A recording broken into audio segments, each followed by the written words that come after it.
السلام عليكم ورحمة الله. عاملين ايه؟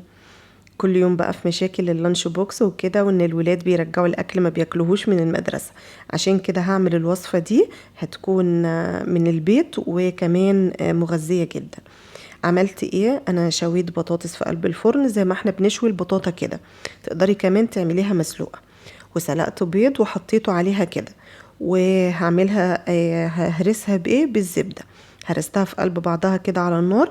ورشيت رشة ملح ورشة كمون. لو حابة الفلفل الاسود رشي رشة صغيرة كمان. بس البطاطس المهروسة عامة يعني او البطاطس عموما برضو بتحب الكمون ونفس الكمون كده. بعد كده جبت العيش التوست كده وحطيت فيه اهو الطبقة من بالبطاطس المهروسة. وعلشان الطبقتين الاتنين من العيش يمسكوا في بعض، هحط رشة جبنة بسيطة كده، عشان لما يدخلوا الفرن يمسكوا في قلب بعض. بعد كده حط على وشها كمان اهو، لان انا عايزه اعملها زي وش بيتزا شويه تفتح نفسه. حطي بقى اي خضار تحبيه. انا يعني طلبوا مني ان انا احط فلفل وزيتون بس.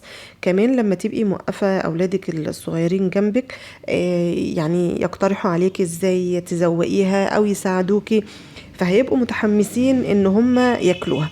وعلى فكرة هي سهلة خالص، لما تكوني محضرة البطاطس ومن بالليل وتيجي الصبح تقومي حاطة كل حاجة على بعضها وتدخليها الفرن.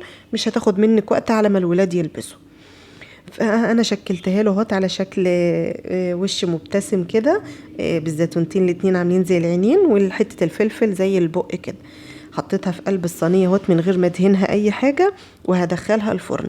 انا ما شغلتش الشوايه خالص، انا شغلت الفرن على درجه حراره 250 في الرف اللي في النص. بقت خدت اللون ده براحتها كده، وكنت رشه زعتر كمان. بألف هنا، هتعجبهم قوي ان شاء الله. جربوها.